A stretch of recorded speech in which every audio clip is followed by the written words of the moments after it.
Expansion और release का part 2 है ये, जिसके अंदर हम लोग बात करने वाली 2 नहीं 5 जो बची हुई टीम है उसके बारे में। तो शुरुआत कर लेते हैं हम लोग सबसे सबसे प्यारी टीम पूरी जनता के लिए, सीएसके तो चेन्नई। गाइस सबसे पहले हम शुरुआत करने वाले हैं यहाँ पर सीएसके की।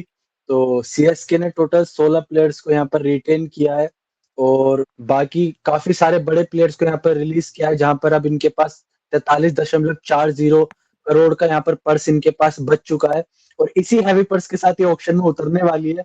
तो यहाँ पर हम बात करने वाले कुछ बड़े रिलीज प्लेयर्स की। तो राहुल त्रिपाठी यहाँ पर रिलीज हुए हैं, डेवन कॉनवे, रविंद्र जडेजा और सैम करन जैसे हम सभी जानते हैं वो ट्रेड हो चुके हैं आरआर में। बाकी उनके अलावा दीपक हुड्डा, विजय शंकर, कमलेश नागरकोटी, मथीशा पथिराना और रचिन रविंद्र।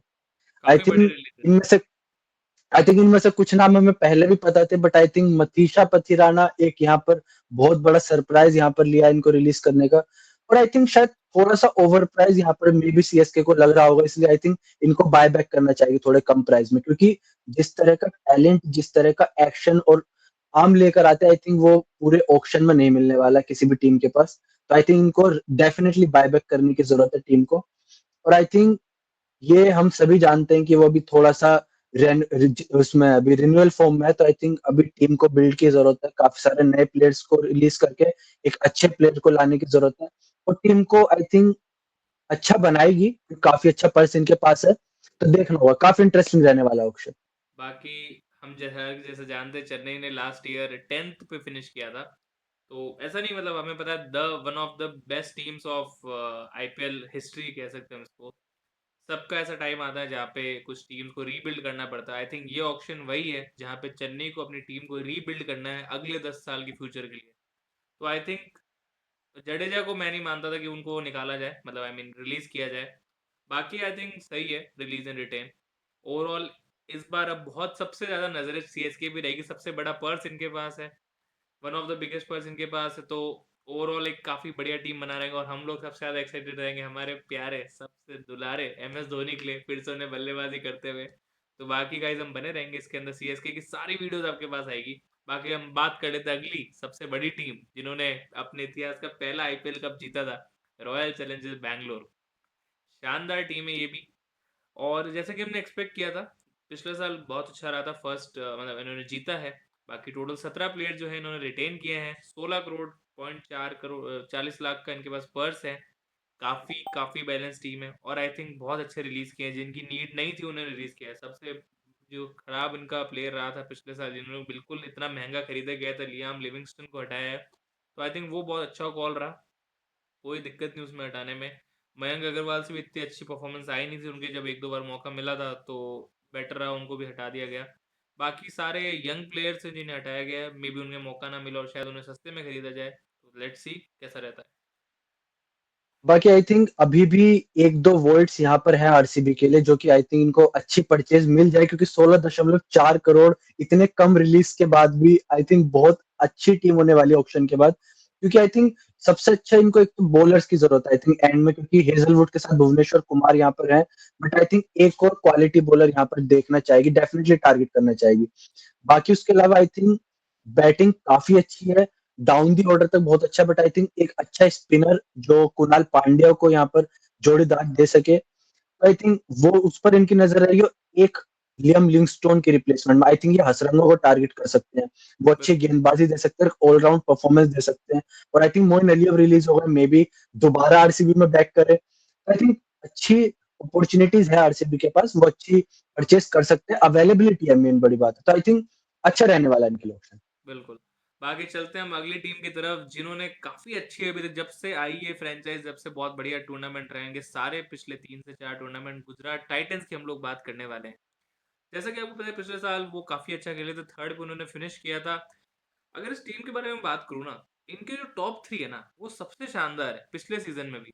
बटलर, शुभमन गिल, साई सुदर्शन, क्या ज़बरदस्त परफॉर्मेंस रही थी। तीनों ने इतनी बढ़िया बैटिंग करी थी कि मिडिल ऑर्डर की बारी नहीं आई। जब मिडिल ऑर्डर की बारी आई तो इतना ज़बरदस्त फेल हुए वो, इसकी वजह से इनको काफ़ी दिक्कत हुई थी पिछले सीजन के अंदर। तो आई थिंक इस सीजन के अंदर इनको डेफिनेटली अपने मिडिल ऑर्डर पे वर्क करना चाहिए। बाकी अगर इनका ओवरऑल देख ले, टोटल 20 प्लेयर्स को इन्होंने रिटेन किया है और लगभग 13 करोड़ के आसपास इनके पास पर्स है। या आई थिंक जोस बटलर का थोड़ा ऑरा ऐसा रहा है, जब आरआर में थे तब टॉप ऑर्डर के बैट्समैन जो थे अकेले मैच खत्म कर देते थे, सिमिलर रोल जोस बटलर यहाँ पर भी निभा रहे हैं।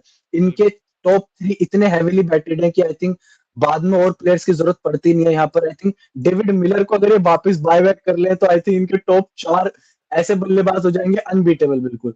बाकी इनके पास वाशिंगटन सुंदर है मिडिल ऑर्डर ऑलराउंडर वो संभालने के लिए। तो आई थिंक अभी इनको जरूरत है पिक करने की दो चार प्लेयर्स, क्योंकि इन्होंने शर्फन रुदरफोर्ड को यहाँ पर रिलीज कर दिया है। तो आई थिंक अब इनको ऑलराउंडर्स की बहुत ज्यादा नीड है। बाकी बॉलर्स के रूप में भी इनके पास अच्छी पिक्स है, ईशांत शर्मा है यहाँ पर, प्रसिद्ध कृष्णा भी है, राशिद खान है। तो आई थिंक बॉलिंग में इतनी जरूरत नहीं है क्योंकि मोहम्मद सिराज वगैरह भी है। तो आई थिंक इनको बॉटम मिडिल ऑर्डर और लोअर मिडिल ऑर्डर पर ज्यादा फोकस करना पड़ेगा। और बाकी अवेलेबिलिटी है, बस देखते हैं कि कौन किसके हाथ में आता है, क्योंकि परचेज और भी टीम्स के पास है। तो मजा रहेगा। बाकी अब हम बात कर ले अगली टीम की, तो अगली टीम यहाँ पर होने वाली है दिल्ली कैपिटल्स। दिल्ली कैपिटल्स ने टोटल 17 खिलाड़ियों को रिटेन किया है, जहां पर 21.8 करोड़ के अप्रोक्स इनके पास पर्स है। लास्ट ईयर की अगर हम बात करें तो अच्छा परफॉर्म कर रही थी, टॉप पर आ रही थी, लेकिन जैसे ही सेकंड हाफ स्टार्ट हुआ चौक कर गई टीम। अच्छी कप्तानी चल रही थी अक्षर पटेल की तरफ से, अच्छा टीम कर रही थी, बट ऐसे लैग किए। वन ऑफ द प्लेयर अगर हम बात करें तो जेसन फ्रेजर मैकगर यहाँ पर थे, जिनसे थोड़ी सी डिसअपॉइंटमेंट यहाँ पर टीम को रही, इसलिए उनको रिलीज किया है। बाकी और प्लेयर्स रिलीज की अगर हम बात कर ले तो फाफ डुप्लेसी हो गए, बाकी मोहित शर्मा यहाँ पर, और डोनोवन फेरेरा जिनको ट्रेड कर दिया। तो आई थिंक ये कुछ बड़े बड़े रिलीज थे, जिनमें से आई थिंक मोहित शर्मा बहुत अच्छे क्वालिटी लेकर आते हैं, बट अच्छा परफॉर्मेंस देखने को नहीं मिला इनकी तरफ से। तो सिमिलरली आई थिंक खराब सीजन था। बाकी ऐसा नहीं कि क्वालिटी में कोई कमी थी प्लेयर्स में। नहीं बाकी 21.8 करोड़ आई थिंक अच्छा फाइट होने वाला ऑक्शन में, बहुत मजा आने वाला है। मतलब ओवरऑल देखा जाए तो एक इंडियन हैवी टीम कह सकते हैं इसको आप, बट स्टिल परफॉर्मेंसेज आई नहीं थी पिछले साल। पहले 4 मैच लगातार जीती, उसके बाद लगातार 6 मैच हारे। और अब इन्होंने फाफ डुप्लेसी को रिलीज किया, तो आई थिंक चेन्नई उस पर जाएगी, बट लेट्स सी। बाकी केएल राहुल है, करुण नायर है, स्टब्स है, काफी बढ़िया इनके पास पावर पैक परफॉर्मेंसेज है। और आशुतोष शर्मा भी इनके पास जो मिडिल ऑर्डर में आके काफी अच्छा कर सकते हैं। और मिचेल स्टार्क की अवेबिलिटी अगर इस साल रहेगी तो बढ़िया रहेगा। और पिछला जिन्होंने टी नटराजन को बहुत महंगा खरीदा था, पर वो अनयूटिलाइज रहे, तो इस साल हम चाहेंगे वो एटलीस्ट उनको यूटिलाइज करे। काफी अच्छे बॉलर है। और इनका जो मेन एडिशन अभी हुआ है मिडिल ऑर्डर को, आई थिंक उसको ज्यादा बेटर करने के लिए नीतीश राणा को इस बार लिया गया है। तो ओवरऑल इनको ऑप्शन के अंदर इन्हें फोकस करना पड़ेगा आई थिंक मिडिल ऑर्डर। और स्पेशली थोड़ा सा बॉलिंग इनको देखना पड़ेगा। बॉलिंग में इनके पास कोई की एज हम बोले तो वो बॉलर नहीं है, बट उनको इतना चीज़ें यूटिलाइज नहीं कर रहे हैं। अगर उन्हें यूटिलाइज नहीं करना है तो उन पे जाना चाहिए, अदरवाइज मिडिल ऑर्डर इन्हें भी फिक्स करने की बहुत ज़्यादा ज़रूरत है। बाकी हम क्योंकि आखिरी टीम। स्टार को नटराजन के अलावा आई थिंक इनको एक दो परचेस करने की और जरूरत है। बाकी अगर हम लोग आखिरी टीम के ऊपर बात कर ले, जीजी और जीजी एरा की टीम जो थी, जिन्होंने काफ़ी अच्छा किया था। उसके बाद जब गौतम गंभीर साहब इंडिया में चले गए, तो उसके बाद कोलकाता नाइट राइडर्स, जिनका पिछला सीजन इतना अच्छा नहीं रहा, ऊपर नीचे रहे। और इनके पास अब सबसे बड़ा पर्स है, इन्होंने सबसे बड़े रिलीजेस करे हैं। केवल 12 रिटेन करे इन्होंने, सबसे कम प्लेयर है जिन्होंने रिटेन किए हैं। और 64 करोड़ का पर्स है इनके पास। सबसे बड़े अगर इनका रिलीज अगर हम लोग बात करें, तो इनके सबसे आज तक के सबसे बड़े की प्लेयर आंड्रे रसल को इन्होंने रिलीज कर दिया है, जो अब मेरे हिसाब से बहुत अच्छा मूव है।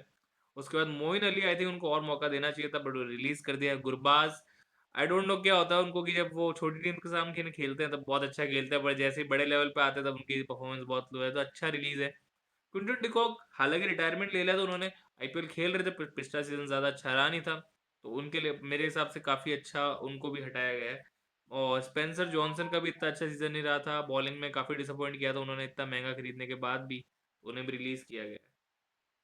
मेन रिलीज आप भूल रहे हैं, यहाँ पर सबसे बड़ा रिलीज वेंकी अय्यर यहाँ पर इनको रिलीज किया गया है। बहुत महंगे खिलाड़ी थे, आई थिंक इनको रिलीज करना जरूरी भी था क्योंकि अय्यर को इन्होंने बैक किया है, तो आई थिंक बाय बैक जरूर करेंगे सस्ते दामों में। बाकी उसके अलावा आंद्रे रसल को यहाँ पर रिलीज किया है। देखना होगा कि इस क्वालिटी का ऑलराउंडर वो कहाँ से लाएंगे, क्योंकि आंद्रे रसल सिर्फ एक क्वालिटी लेकर नहीं आते हैं, वो लास्ट में एक दो ओवर में वो विकेट चटकाते हैं, बहुत ज्यादा एक्सपेंसिव भी नहीं होते हैं, और यहाँ पर इतनी हार्ड हिटिंग करते हैं, फिनिश आपको करके देते हैं कि हर वो मैच वही जिता सकते हैं। तो आई थिंक जिस तरह की लेगेसी उनकी रही है टीम में, उनको रिलीज करने का बहुत बड़ा मूव था। आई थिंक इस क्वालिटी का प्लेयर भी ऑप्शन में मिलने वाला नहीं है, बट इतना हैवी परसेंट देखना होगा कि ये उनके लिए मिनी ऑप्शन है या मेगा ऑप्शन समझ के जा रहे हैं। नहीं, बिल्कुल सही बात है निष्कर्ष की। और अब केकेआर को बहुत इम्पोर्टेंटली देखना पड़ेगा, क्योंकि ओपनर उनके पास अभी है, सुनील नारायण और अजिंक्य रहाणे ओपन कर रहे हैं। उसके बाद 1 डाउन 2 डाउन कोई बड़ा प्लेयर नहीं है जिनके ऊपर डिपेंड कर सकते हैं। बाकी फिर middle order, lower middle order को स्पेशली संभालने के लिए आएंगे रिंकू, जो काफ़ी बढ़िया परफॉर्मेंस रहा है रिसेंट के अंदर। बॉलिंग से मुझे आई थिंक कोई शिकायत नहीं है, हर्षित राणा अच्छी कर रहे हैं। उन्होंने 2024 के आईपीएल में काफ़ी अच्छी बॉलिंग करी थी। उसका वरुण चक्रवर्ती स्पेशली बहुत अच्छा फॉर्म आया है इस साल के अंदर उनका। अब इन्हें एक पेसर लेना बहुत ज़रूरी है, क्योंकि उन्होंने एक मेन पेसर यहाँ पे नहीं है इनकी टीम के पास। तो इनको पेसर के ऊपर इन्वेस्ट करना पड़ेगा यहाँ पे, और डेफिनेटली थोड़ा मिडल ऑर्डर पे भी इन्वेस्ट करना पड़ेगा। आई थिंक ओपनिंग स्टिल अभी मैं कहूँगा बेटर है। मिडल ऑर्डर, लोअर मिडल, और इन्होंने इतने बड़े-बड़े अपने ऑलराउंडर्स को हटाया, तो ऑब्वियसली इन्हें ऑलराउंड मिडल ऑर्डर पे बहुत ज़्यादा फोकस करना पड़ेगा। आंद्रे रसल का रिप्लेसमेंट बहुत इंपॉर्टेंट है, और वेंकटेश अय्यर को आई थिंक इनको बाय बैक करना चाहिए। तो ओवरऑल गाइस ये रही हमारी सारी टीम्स की रिव्यू, कैसे रिटेंशन रहे और क्या बढ़िया उनका रिटेन गया है। तो मैं अगर पिक करना चाहूंगा तो मेरे हिसाब से मुंबई का सबसे बढ़िया रिटेन और रिलीज रहा है। निष्कर्ष आप क्या कहोगे? आई थिंक सबसे अच्छा उन्हीं का ऑप्शन रहा है और रहेगा भी आई थिंक, क्योंकि जिस तरह की रिटेन और रिलीज लिस्ट उन्होंने यहाँ पर किया, आई थिंक ट्रेड में बहुत अच्छा यहाँ पर उन्होंने खेला किया, क्योंकि कोई भी एक्सपेंसिव प्लेयर लेकर नहीं आया और कोई भी की प्लेयर अपना ड्रॉप नहीं किया। क्योंकि अगर हम अदर टीम्स की भी कंपेयर करें तो सभी ने एक ने की प्लेयर को ड्रॉप किया है, तो उन्होंने अपने सारे प्लेयर्स को बैक किया, उन पर भरोसा जताया है। और जो ट्रेड लेकर आया आई थिंक वो बहुत अच्छा यहाँ पर पिक होने वाला है उनके लिए। आई थिंक वही है, आराम से बैठेंगे, कॉफी पियेंगे और बाकियों को खेलते हुए देखेंगे ओमिनी तो ऑक्शन में। गाइस हम लोग तो बहुत एक्साइटेड है। और आपको ऑक्शन के बाद मैं आपको बता देता हूँ सारी टीम्स की एक स्पेसिफिक हम लोग वीडियो करने वाले हैं, सारी टीम्स के बारे में डिस्कस करेंगे, आपको सारी एनालिसिस मिलेगी। और आईपीएल के हम लोग तो गाइस बहुत एक्साइटेड है। बाकी आप लोग बने रहिए, और आप बताइए आपको क्या लगता है किस तरीके से इस बार आईपीएल रहेगा और कौन सी टॉप 4 टीमें रहेगी। तो गाइस बने रहिएगा, और thank you for watching game and गैबरी चैनल।